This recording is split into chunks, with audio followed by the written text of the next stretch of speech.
Muito bem, meu amigo, minha amiga. Dando prosseguimento, vamos continuar fazendo exercícios de direito previdenciário, sobretudo no que diz respeito aí a segurados, e já vamos também fazer algumas questões, iniciando aí questões de custeio, fonte de financiamento. Sem mais delongas, vamos juntos. Questão de número 15. Ele diz aí: o servidor público, ocupante de cargo em comissão, portanto ele é um comissionado, sem vínculo efetivo, portanto ele não é concursado com a União, com as autarquias, inclusive em regime especial, e com as fundações públicas federais, como a UNB, por exemplo, é segurado obrigatório do RGPS. Certíssimo. Quem tem exclusivamente cargo em comissão não é RPPS, não é estatutário, mas sim é regido pelo regime geral de previdência social, portanto é um segurado obrigatório, portanto a questão 15 está correta. Vamos para a próxima. 16. Procuradoria-Geral do Estado do Espírito Santo, questão CESP. O servidor público municipal, detentor de cargo efetivo, portanto ele é concursado, ainda que não amparado por regime próprio de previdência social, está excluído do RGPS. Vamos analisar juntos aqui? Vamos lá. Olha só. Quem é servidor efetivo, portanto concursado, tem regime próprio de previdência social. Por exemplo, você que será um servidor do INSS, você será servidor de uma autarquia federal, portanto você será regido pela Lei 8.112, que é um regime próprio de previdência social. Próprio de quem? Próprio dos servidores públicos civis, dos poderes executivo, legislativo e judiciário da União. Porém, alguns municípios não têm regime próprio de previdência. Portanto, esse regime, ao nomear servidores públicos efetivos, vão submetê-los a regime geral de previdência social. Por quê? Porque apesar de serem servidores públicos efetivos, eles não têm regime próprio, portanto eles vão submeter-se às regras do regime geral de previdência social. Feita essa lembrança, feita essa colocação, vamos olhar a questão de novo? Ele diz lá: o servidor público municipal, detentor de cargo efetivo, portanto, ele é um servidor concursado, não amparado por regime próprio, portanto, ele não tem um estatuto próprio, está excluído do regime geral. Ao contrário, se ele não está amparado por regime próprio, portanto, ele não tem um estatuto próprio, ele, apesar de ter cargo efetivo, ele é regido pelas regras gerais de previdência social, portanto, ele é um RGPS, apesar de ser servidor efetivo. Então, a questão 16, ela está errada. Vamos para frente. 17, FUB, UNB, também elaborado pelo CESP. A Seguridade Social, destinada a assegurar os direitos relativos à saúde e à assistência social, compreende um conjunto integrado de ações de iniciativa exclusiva dos poderes públicos. Constituição Federal, artigo 194, errada, de iniciativa de poderes públicos e também de particulares. Então, a questão 17, ela está errada. Simples demais. Vamos para frente. 18. São segurados obrigatórios da Previdência Social na qualidade de trabalhadores avulsos. Aqui eu preciso lembrar quem são os trabalhadores avulsos. São aqueles que têm mão de obra intermediada. E intermediada por quem? Intermediada por quem? Por sindicato, atividade urbana ou rural, ou por órgão gestor de mão de obra, no caso aí da mão de obra portuária. Então, lembramos quem é o trabalhador avulso, vamos ver lá o que ele diz aí. O ministro de confissão religiosa, o padre, o pastor, o rabino e membro de instituto de vida consagrada, de congregação ou de ordem religiosa. Bom, não é mão de obra intermediada, nem por sindicato, nem por órgão gestor de mão de obra, portanto não é trabalhador avulso. Quem são esses? Como o padre, o pastor, por exemplo? Ele é um contribuinte individual. Então, a questão 18, simplesinha também, ela está errada. 19. Concurso de técnico de seguro social do INSS, elaborado pelo CESP. Cláudio Honor tem uma pequena uma pequena lavoura de feijão. Bom, se ele me diz que o Cláudio Honor tem uma pequena lavoura de feijão, já me dá a ideia de Cláudio Honor seja um segurado especial. Não sei se é, vamos ler a questão inteira, mas em princípio, pequena lavoura, até 4 módulos fiscais, né? Vamos ver para frente aí. Em seu sítio e exerce sua atividade rural apenas com auxílio da família, portanto, regime familiar. Está parecendo realmente que Cláudio Honor é um segurado especial, mas vamos para frente. Dos seus filhos, somente Aparecida trabalha fora do sítio, portanto, Aparecida tem outra fonte de renda. Embora ajude diariamente na manutenção da plantação, Aparecida também exerce atividade remunerada no grupo escolar próximo à propriedade da família. Portanto, ela tem atividade remunerada fora do sítio. Atividade remunerada fora do sítio.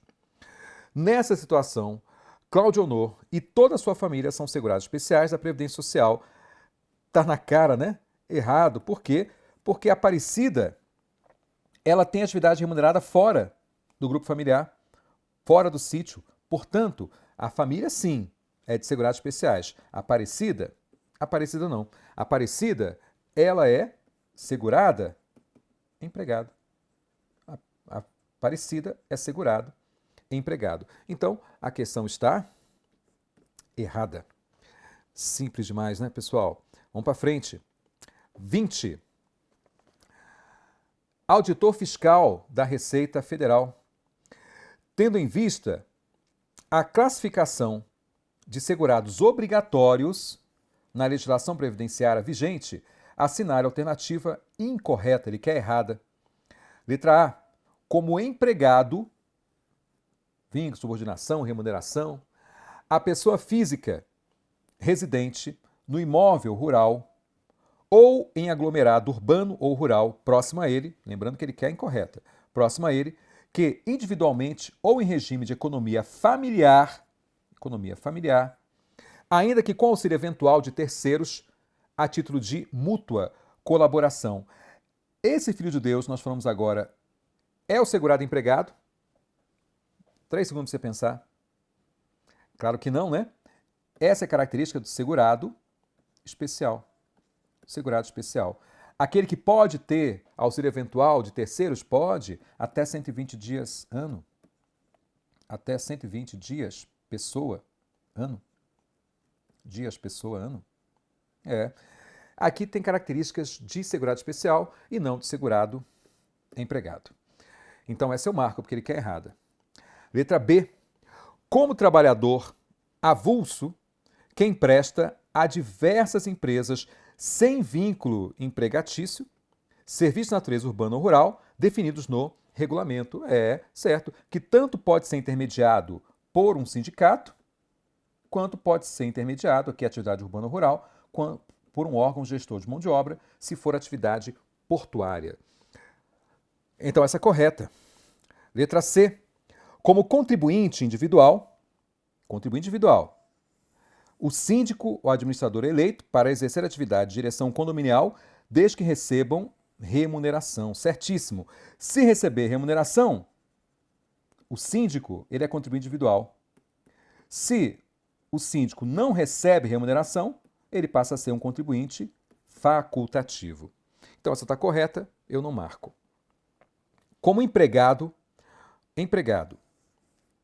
o brasileiro ou o estrangeiro domiciliado e contratado no Brasil para trabalhar como empregado em sucursal ou agente de empresa nacional no exterior. Nós vemos que, em relação ao espaço, as regras previdenciárias, elas se limitam ao território nacional, exceto essa situação, via de regra, exceto a situação de um brasileiro contratado no Brasil, ou estrangeiro também, trabalhando numa empresa nacional no exterior, desde que, deixa claro isso, que não tenha submetido a regime previdenciário local.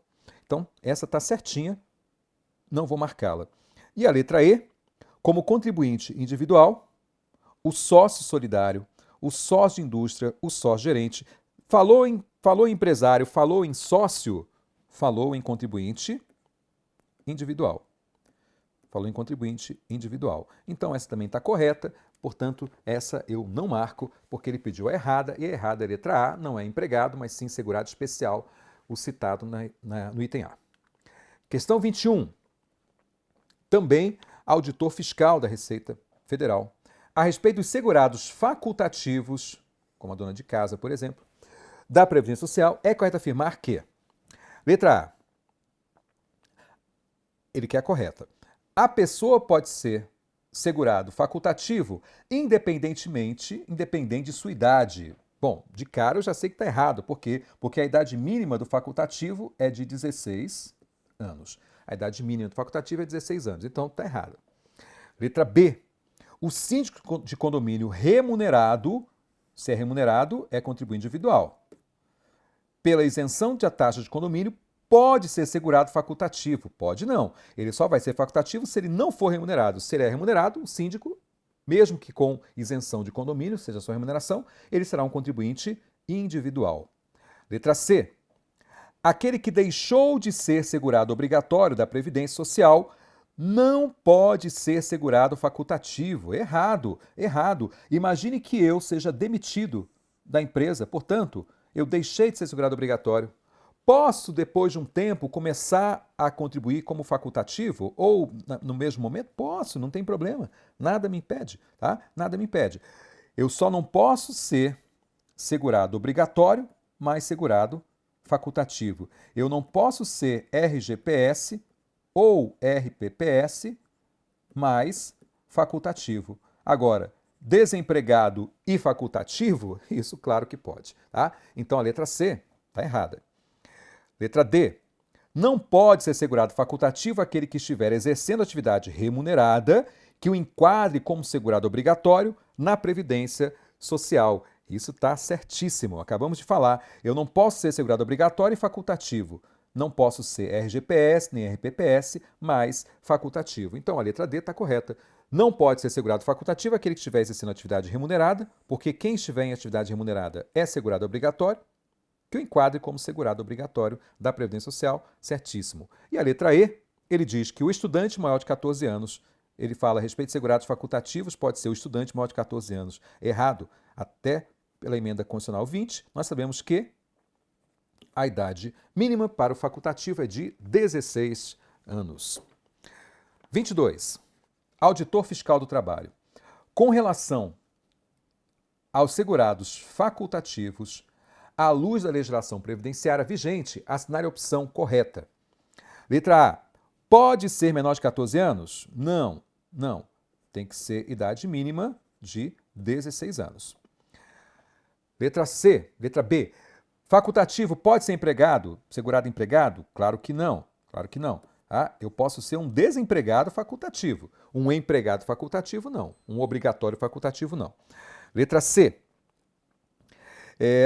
Pode ser aquele que deixou de ser segurado obrigatório da Previdência Social? Pode. Aquela pessoa que foi demitida, aquela pessoa que pediu demissão, ou que deixou de contribuir, ela pode sim vir a ser um facultativo. Então, a letra C está correta. Ele diz que o facultativo pode ser segurado especial? Não, não pode. Tá? Não pode ser segurado, não há possibilidade de eu ser um obrigatório, e o especial é obrigatório, mas facultativo. Essa possibilidade não existe.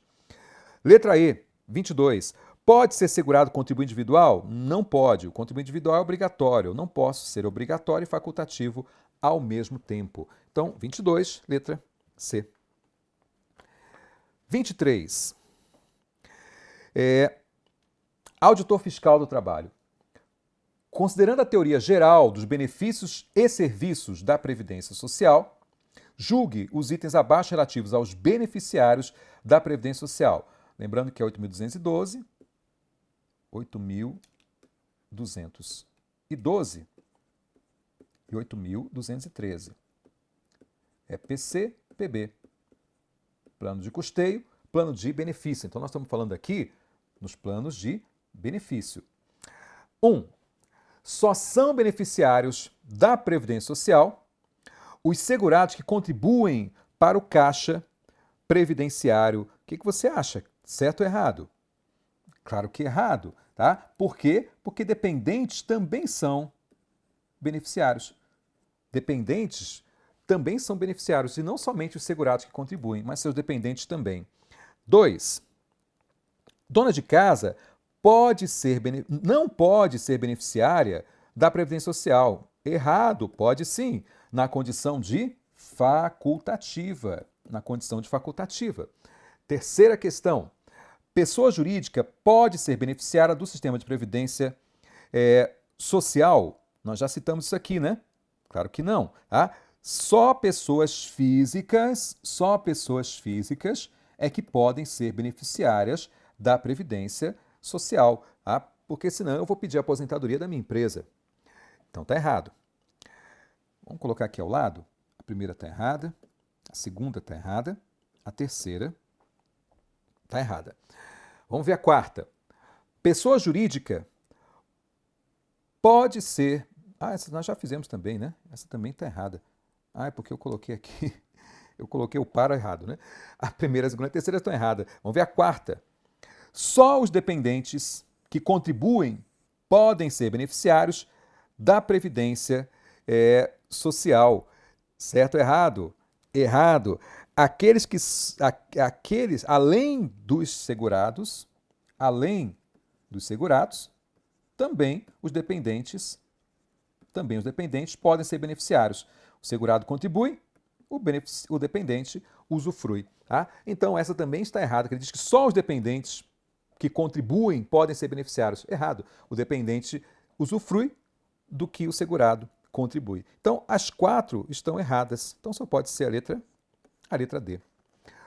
Próxima questão, 24. Técnico Seguro Social, 2012. Diz aí, João fora casado com Maria. João foi casado com Maria, com quem teve 3 filhos. João Júnior, de 22 anos, universitário. Marília, 18 anos. E Renato, 16 anos, na data do óbito de João. Então, João Júnior tinha 22 anos, era universitário, Marília, 18 anos, e Renato, 16 anos, na data do óbito de João. Ocorrido em dezembro de 2011. João se divorciara de Maria, portanto, o João era divorciado de Maria, que renunciou aos alimentos. Então, Maria renunciou aos alimentos. Ela falou, olha, eu sou independente, eu não quero pensão alimentícia do meu falecido ex-esposo João. Posteriormente, João veio a contrair novas núpcias. Falecido não, perdão. Quando divorciou, ele não era falecido. João veio a contrair novas núpcias com Norma, com quem manteve união estável até a data de seu óbito. Norma possui uma filha, Miriam, que mora com a mãe e foi por João sustentada. Nessa situação, são dependentes de João segundo a legislação previdenciária. Vamos analisar juntos? Vamos lá. Estamos falando aí de dependentes. Primeira classe de dependentes, quem é? Cônjuge, marido, mulher, né? Aí vamos falar em amaziados também, vai valer, tá? E os filhos. Mas dentre esses filhos pode entrar também enteados, pode entrar também alguém que esteja sob sua guarda, sob sua tutela. Tá? Agora vamos raciocinar aqui o seguinte. Quando a gente fala em primeira classe, nós falamos de dependência econômica presumida. O que significa isso? Tá? A minha esposa, quando do meu falecimento, ela tinha ganho na Mega Sena uma semana antes, ela estava multimilionária. Ela vai receber a minha pensão, que eu vou deixar uma pensão de R$1.000 para ela? Vai receber. Tá? E o meu filho, que também está milionário? Também vai receber. Tá? Por quê? Porque é a chamada dependência econômica presumida. Porém, quando eu me refiro a enteados, a tutelados, aí eu estou falando que uma dependência econômica não é mais presumida, ela tem que ser demonstrada. Exemplo, o meu filho não precisa demonstrar que ele morava na minha casa, não precisa demonstrar que ele não trabalhava ou que ele ganhava pouco, não precisa, basta que ele seja meu filho. Agora, enteado, tutelado, ele tem que demonstrar a condição de enteado, a condição de tutelado, porém, ele tem que demonstrar também uma dependência econômica. Tá? Segundo raciocínio que eu quero pensar aqui é o seguinte, a segunda classe é a classe dos pais, é a classe dos genitores. A terceira classe é a classe dos irmãos. Irmãos esses menores de 21 anos ou, se tiver algum tipo de dependência, de necessidade especial, sem limite de idade. Assim como vale também para os filhos, né? Os filhos até 20 anos de idade é dependência econômica presumida, mas se tiver algum tipo de necessidade especial, aí ele vai, que esteja previsto, né, dentro da legislação, e aí ele vai também não ter aí um limite de idade. Raciocínio interessante para agora. Eu só concorro dentro da mesma classe. Tá? Então, se eu tenho o cônjuge, tá, falecido, sobrou a esposa e 4 filhos, eu tenho aí 5 concorrentes a essa pensão, que eu vou dividir por 5. Agora, se eu tenho um filho, não tem mais esposa, a esposa morreu, depois o marido morre, ele é segurado, o marido morre, não tem esposa, mas tem um filho, e ele tem os 2 pais muito pobres, os pais recebem? Não recebem. Por quê? Porque a existência de uma classe inviabiliza o pagamento de benefício às classes subsequentes. Tá? Mas o segurado faleceu, deixou os 2 pais. Agora sim, os pais vão receber e vão concorrer entre eles, portanto, vão dividir aí a pensão por morte. O irmão vai receber na ausência absoluta de primeira e de segunda classe. Tá? Importante. Tá? O STJ entende que não precisa demonstração de tutela judicial. Tá? O STJ entende que não há necessidade de demonstração de tutela judicial. Tá? Basta uma tutela aí reconhecida em cartório e tal, não precisa de uma demonstração, quer dizer, de uma declaração judicial dessa tutela. Tá? Importante aí alertar. Feita essa lembrança rápida, vamos para a questão para a gente analisar aí, item a item? Vamos lá. Ele diz que João fora casado com Maria, com quem teve 3 filhos. João Júnior, 22 anos e universitário. Ele colocou essa observação aí, que ele é universitário. Marília, com 18 anos, e Renato, com 16 anos, na data do óbito de João, ocorrida em dezembro de 2011. João se divorciara de Maria, que ela renunciou ao direito a alimentos para si. Posteriormente, João veio a contrair novas núpcias, casou de novo, com Norma, com quem manteve união estável até a data de seu óbito. Norma possui uma filha essa que era enteada, né, de João. Miriam, que mora com a mãe e foi por João sustentada. Nessa situação, são dependentes de João, segundo a legislação. Vamos lá. Os filhos até 21 anos. Espera aí. João Júnior já tem 22 anos, já passou da idade. Ah, mas João Júnior é universitário. Olha para mim. Ele é universitário? Ah, então, Carlos, ele tem que receber até os 24 anos de idade. Claro que não. Essa ideia de pensão até os 24 anos de idade, se estudante, é pensão alimentícia, é direito civil, não tem relação aqui nenhuma com o direito previdenciário. Direito previdenciário, os filhos havidos dentro ou fora do casamento, aí não há distinção, até 21 anos de idade. Se for deficiente, tiver com previsão aí, com amparo legal, aí não tem limite de idade. Então, o João Júnior, ele não vai ter direito, por quê? Porque ele já passou dos 21 anos de idade, podia ser universitário, o estudante secundarista, não importa. Limite de 21 anos de idade é regra geral para pensão, para transferência de benefícios para a primeira classe, para os filhos. Vamos juntos? Então, João Júnior não tem direito. João Júnior não tem direito, tá? A Marília, essa aqui tem direito. Marília tem direito. Por quê? Porque Marília só tem 18 anos. O Renato também tem direito. Por quê? Porque o Renato só tem 16 anos. Tá? A Maria, ela renunciou aos alimentos.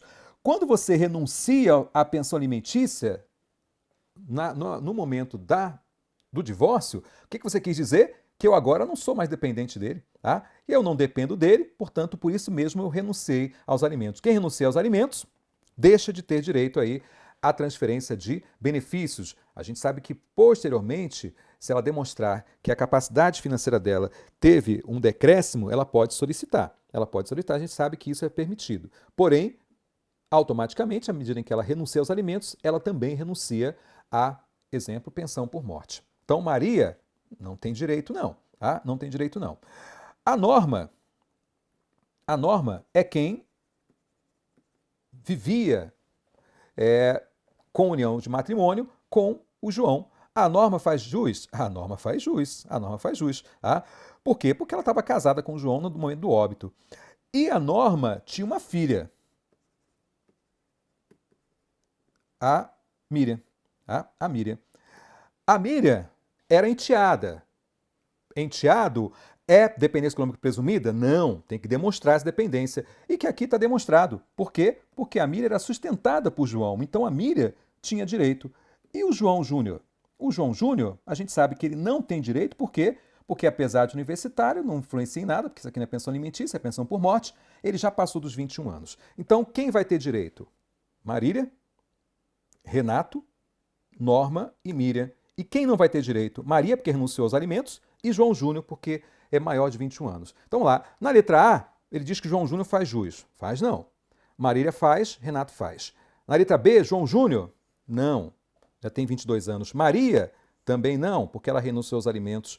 Marília faz jus, porque ela só tem 18 anos. Renato também faz jus, porque ele só tem 16 anos. E Norma também faz jus, porque ela era esposa de João na data do óbito. Mas o item está errado. Letra C, Marília faz jus? Faz, porque ela só tinha 18 anos. Renato faz jus? Faz, porque ele só tinha 16 anos.